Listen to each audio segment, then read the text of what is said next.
more data, the better, right? Searchability, right? You want people to find you. You want people when they search to be able to find, but also that whole customer experience, right? Your different sizes.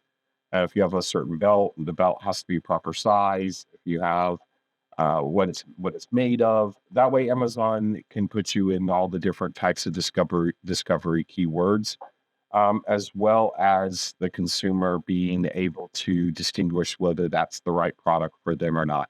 So you can potentially stop a lot of returns from happening by having the proper data points in there.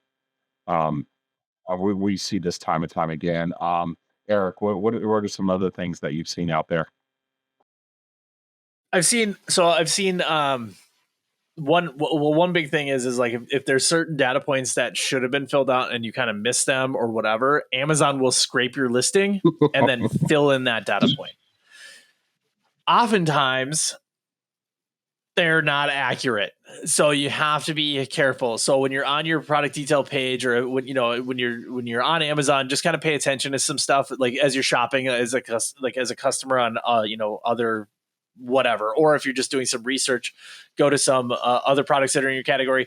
So like I'm just looking at an easy one. It's a candy one right now, and they have an ingredients portion of it at the very top. Make sure that you fill that out, especially if you're food. People are very, people want to know what your products are, or what's in your product. And then like about this item, so that there is brand, flavor, item form, unit count, number of items.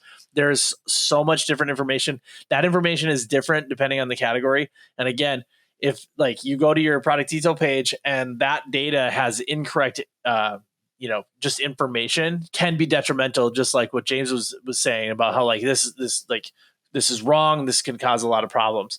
I've seen too, like if you have a confusing listing, like let's say a title, if you don't have a clear, precise title, some people might be like, I thought this was an 8-pack, but it's only a 1-pack. Is it a 2-pack? Is it a 4-pack? Just make sure that the customer knows exactly what they're getting, so they can make a better buying decision. Because the worst thing that you want to do is, I've been seeing a lot of like on the listings now, it'll say I think the what's the verbiage? Correct me if I'm wrong, James. It's like this item has been returned a lot lately, or something like that. So there's I've seen those badges. Yeah, so there's scary. That's scary. Yeah, there's scary stuff on your listing, or just from Amazon. So be very mindful of that. And then the last thing, and I'll pass it back, is that don't make your listing with placeholders. And what I mean by that is like let's just use your sock example. Don't be like, I just need to get this listing created because the logistics team or whatever is waiting to make a shipment. So I'm just going to say white socks, and then no bullets, no nothing.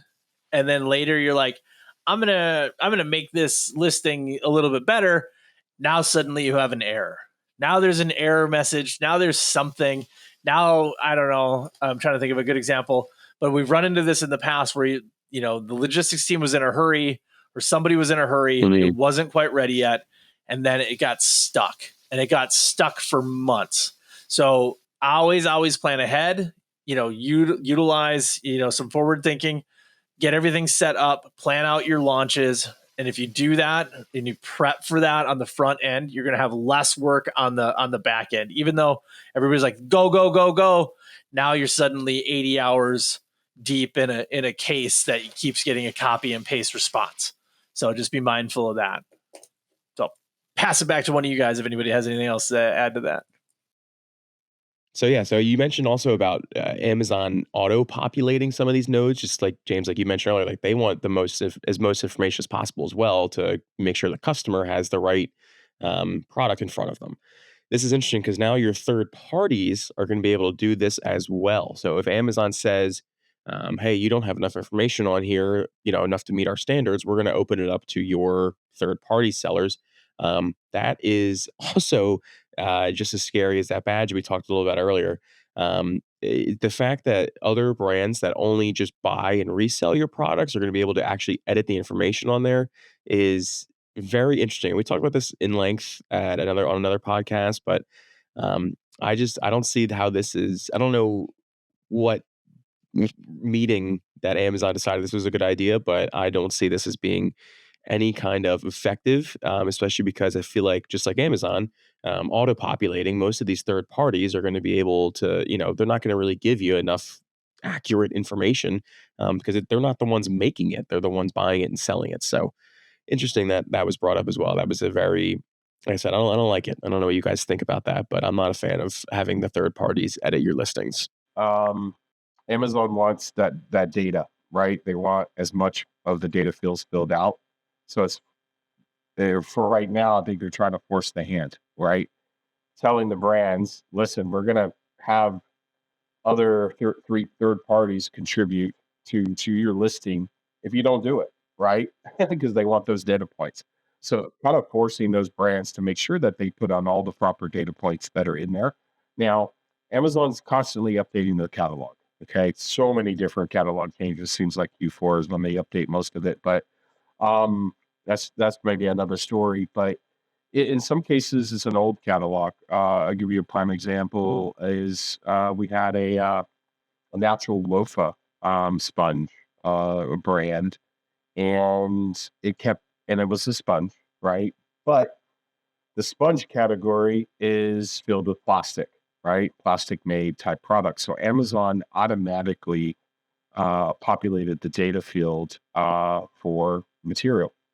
And it took forever to change. Okay. Even though Mm, we uploaded it and put in the proper information, they went with majority in that category is plastic based.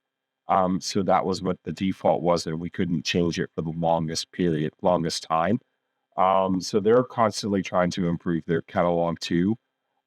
But yeah, I think it's just forcing brands to make sure that they really do enter the proper information on their product. I think if once you have all those data points filled out that you can possibly fill out, but it leaves no holes or openings for others to provide any type of contribution in there. So that's maybe something to think about. Could be a good thing, could be a bad thing. I haven't seen the devil's advocate yet, but Eric, have you seen anything yet on like that? As far as just bad apples. Well, definitely bad apples that are out there. But I and it's definitely going to probably flood even more so. But I think it as long as Amazon then reverts back to brand to overwrite or to trump the actual data that goes in from these third parties. As long as they have that, make it a little bit, make it easier. I think we'll be okay. But it could be a little messy.